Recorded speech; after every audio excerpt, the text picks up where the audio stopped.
सोचिए, एक अकेली आवाज, क्या वो एक पूरे युद्ध की कहानी बता सकती है? भगवद गीता में कुरुक्षेत्र के मैदान पर गूंजने वाली एक शंख की आवाज के पीछे कई गहरे राज छिपे हैं। कुछ मनोवैज्ञानिक, कुछ भावनात्मक और कुछ नैतिक। चलिए आज इन्हीं रहस्यों को समझने की कोशिश करते। ये श्लोक सुनने में तो बहुत सीधा साधा लगता है ना, पर असल में ये उस चिंगारी की तरह है जो एक बहुत बड़े महासंग्राम को भड़का देती है। ये उस लड़ाई की पहली आवाज है जो इतिहास को हमेशा के लिए बदलने वाली थी। तो फिर इसका असली मतलब है क्या? ये तो हुआ इसका सीधा साधा अनुवाद, पर असली कहानी, असली ड्रामा तो उन शब्दों के पीछे है जो यहाँ लिखे नहीं हैं।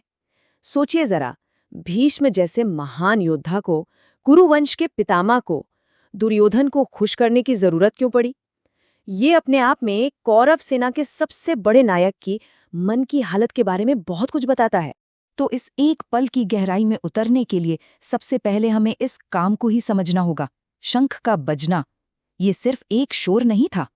नहीं, ये एक ऐलान था। देखिए, प्राचीन भारत में युद्ध के भी अपने नियम हुआ करते थे, अपनी एक मर्यादा थी। तो ये जो शंखनाद था, ये सिर्फ लड़ाई शुरू करने का एक सिग्नल नहीं था।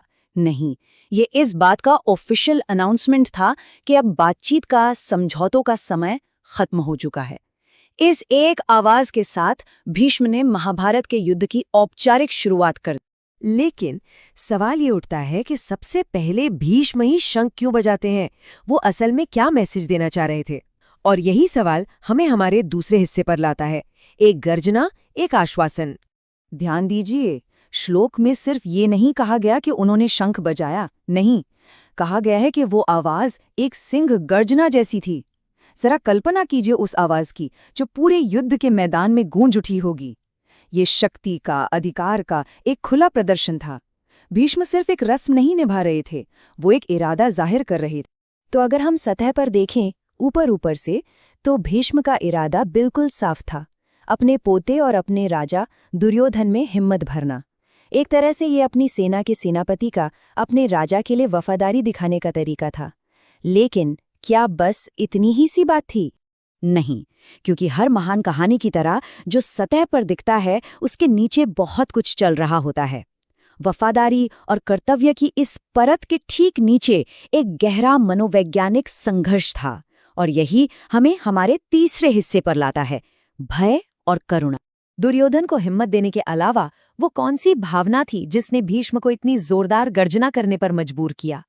उस पितामह के मन में क्या उथल-पुथल मची होगी जो अपने ही परिवार के खिलाफ लड़ने की तैयारी कर रहे थे? और यहीं पर ये कहानी एक बहुत ही कमाल का मोड़ लेती है। भीष्म सिर्फ अपने कर्तव्य से नहीं बल्कि करुणा से भी प्रेरित थे। उन्होंने दुर्योधन की आंखों में छिपे डर को पढ़ लिया था, और अपने पोते के लिए जो एक स्वाभाविक प्यार होता है ना, उस वजह से उन्होंने उसे शांत करने की कोशिश की। ये एक योद्धा का काम नहीं था, ये एक दादा का काम था। लेकिन यही करुणा, यही प्यार एक भयानक सच से टकरा रहा था जो भीष्म अपने दिल में छिपाए हुए थे। और ये टकराव हमें उनकी कहानी के सबसे मुश्किल हिस्से में ले जाता है, हमारा चौथा भाग, कर्तव्य का धर्म संकट। ये इस पूरे विश्लेषण की सबसे बड़ी चाबी है। भीष्म एक ऐसी सेना का नेतृत्व करने जा रहे थे जिसके बारे में वो जानते थे कि वो जीत नहीं सकते। उन्हें पता था कि जहां स्वयं भगवान कृष्ण है, वहां सामने वालों की जीत तो पहले से ही तय है।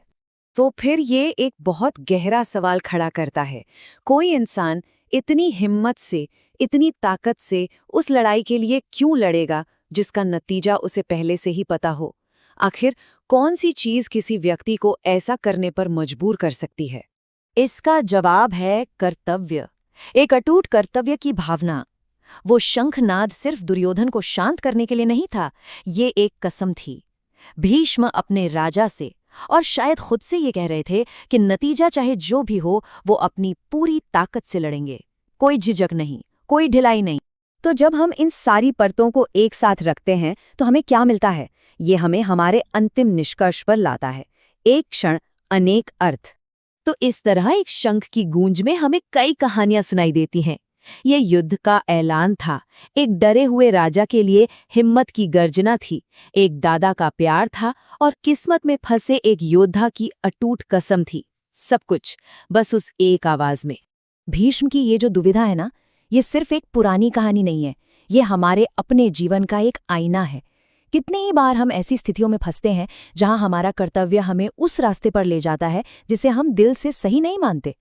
भीष्म की कहानी हमें कोई आसान जवाब नहीं देती, लेकिन ये हमें ये सवाल पूछने पर मजबूर जरूर करती है, और शायद यही इसका सबसे बड़ा सबक